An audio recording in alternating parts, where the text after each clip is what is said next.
उद्योग यश या मराठी यूट्यूब चॅनलमध्ये आपण प्रत्येक वेळी एक असा विषय घेतो जो उद्योजकांच्या जवळच असतो. आणि आज आपल्यावर आहेत ॲग्नेलो राजेश अथाडे सर, जे आपल्याला एका विशिष्ट अशा इंटरेस्टिंग विषयावर आज मार्गदर्शन करणार आहेत. आपण आज चर्चा करतोय लीडरशिप रोल इन बिझनेस. आणि लीडरशिपमध्ये बरेच ब्लाइंड स्पॉट असतात. ब्लाइंड स्पॉट म्हणजे अशा गोष्टी ज्या प्रत्येक उद्योजकाला स्वतःबद्दल दिसत नाहीत किंवा स्वतःच्या ऑर्गनायझेशनमध्ये दिसत नाहीत. आणि ब्लाइंड स्पॉटमुळे बऱ्याचशा ऑपॉर्च्युनिटीज मिस होतात. तर व्यवसाय करताना उद्योजक पूर्ण लक्ष त्या व्यवसायामध्ये दिलेलं असतो, पण आजूबाजूला काय होतं ना, ते ब्लाइंड स्पॉट्स क्रिएट होतात. म्हणजे अशा गोष्टी, अशा संधी ज्या आपल्याला दिसत नाहीत. तर व्यवसाय करताना आपण पूर्णपणे व्यवसायात असतोच, पण बाकीच्या संधीकडे कसं लक्ष द्यायचं?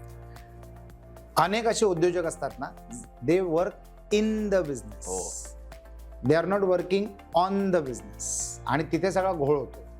जर तुम्ही इन द बिझनेस काम करायला लागलात ना, then you are not an employer, you are an employee of the organisation. Correct. आणि तो प्रॉब्लेम होतो. म्हणजे आपल्याला हा फरक समजणं गरजेचं आहे की समजा माझ्याकडे 10 लोकांची टीम आहे, तर मला हे समजायचं गरजेचं आहे की हे 10 लोक माझ्यासाठी काम करतायत का मी या 10 लोकांसाठी काम करतो, हे समजणं फार गरजेचं आहे. तर when you are working in the business ना, तेव्हा तो घोळ होतो.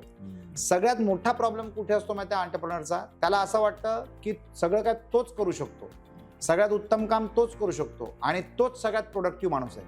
तर तो जर सगळ्यात प्रोडक्टिव्ह माणूस असला ना, तर त्याची जी टीम असते ते त्याला व्यवस्थित वापरून घेतात की आम्ही नाही करू शकत ना, सर करतील, हे पण सर करतील, ते पण सर करतील. तर त्याच्यामुळे जो लीडर आहे, जो एंटरप्रेन्योर, जो त्या संस्थेचा लीडर आहे, तो त्याच्या ऑपरेशनल केपेबिलिटीजमध्ये गुंतून असतो. आणि तिथे त्याला मग शिकता येत नाही, तो तोंड देखील वर नाही करू शकत. म्हणजे कंप्लायन्सचा इश्यू आला तर एंटरप्रेन्योर, वेंडरचा इश्यू आला तर एंटरप्रेन्योर, कस्टमरचा इश्यू आला तर एंटरप्रेन्योर. तर त्याच्यामुळे त्याला काही डोकावता येत नाही बाहेर. When you work on the business, म्हणजे you should not be the horse, you should be the jockey. Jockey कोण असतो? जो त्या घोड्याला पळवतोय.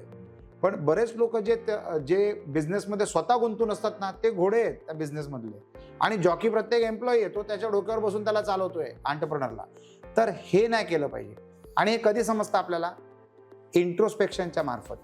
As a businessman, as a leader, जेव्हा तुम्ही लीड करता ना, लोकांना कसं लीड करता तो नंतरचा भाग झाला. तुमची सुरुवात झाली पाहिजे how do you lead your self. तुम्ही तुमच्या बिझनेसमध्ये लीडरशिप जेव्हा करता, तेव्हा तुम्ही स्वतःला कसं लीड करताना ते महत्वाचं आहे.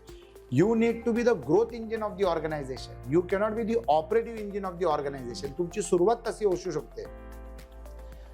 एक्झाम्पल देतो मी तुम्हाला, माझा स्वतःचाच एक्झाम्पल देतो. सेंट अँजेलोस कम्प्युटर लिमिटेड जेव्हा मी सुरू केलं, तेव्हा मी स्वतःच टीच करायचो. म्हणजे मीच ॲडमिशन आणायचो, मीच क्लासरूम साफसफाई करायचो, मीच शिकवायचो, सगळं मीच करायचो. मग त्याच्यानंतर मी घोड्यावरनं मी झालो जॉकी. लोकांना हायर केलं, मग ते शिकवायचे. मग काउन्सिलिंग करण्यासाठी काउन्सिलर लावायचे, मग क्लास सांभाळण्यासाठी मॅनेजर लावला. तर यू कीप ऑन ग्रोईंग. जसं तुम्ही डेलिगेशन करता. दुसरा एक प्रॉब्लेम आहे डेलिगेशनच्या वरनं मला लक्षात आलं की जो लीडर असतो ना, तो अनेक वेळेला ना जिम्मेदारी डेलिगेट करतो, म्हणजे जिम्मेदारी पास ऑन करतो, पण अथॉरिटी पास ऑन नाही करत. मग परत तुम्ही गुंतून राहिला. मग ते प्रत्येक गोष्टीसाठी ते तुम्हालाच फोन करतील उत्तर घेण्यासाठी किंवा क्लिअरन्स घेण्यासाठी. तसं न करता ह्या ब्लाइंड स्पॉटला दूर करण्यासाठी if you start becoming a leader who delegates with authority, तर तुमची ग्रोथ वाढेल, तुमचा वेग वाढेल आणि तुमचा बिझनेस पसरायला सुरू करेल. You have to believe in your people आणि मेक देम लीडर्स. धीरूभाई अंबानीचा सिम्पल फॉर्म्युला होता, because of which Dhirubhai Ambani became Dhirubhai Ambani. He hired people smarter than him but working for him. तर तुम्ही हे ऐकल्यानंतर एक अनालिसिस करा स्वतःच्या संस्थेमध्ये की तुमच्याकडे तुमच्यापेक्षा स्मार्ट किती लोक आहेत. मग जेवढे तुमच्यापेक्षा स्मार्ट लोक असतील ना, म्हणजे तेवढी तुमची प्रगती होईल. Smarter than you, working for you. मग दुसऱ्या गोष्टीचा भाग असा असतो की त्यांची इन्कम सॅलरी पुरता नसली पाहिजे. त्यांची income, they should become partners in progress. तुमचा इन्सेंटिव्ह मॉडेल एवढा स्ट्रॉंग असला पाहिजे की ते तुमच्याबरोबर टिकून राहिले पाहिजेत आणि थांबून राहिले पाहिजेत. तर you become the enabler as a leader. हा एक फार मोठा ब्लाइंड स्पॉट आहे बरेच उद्योजकांमध्ये.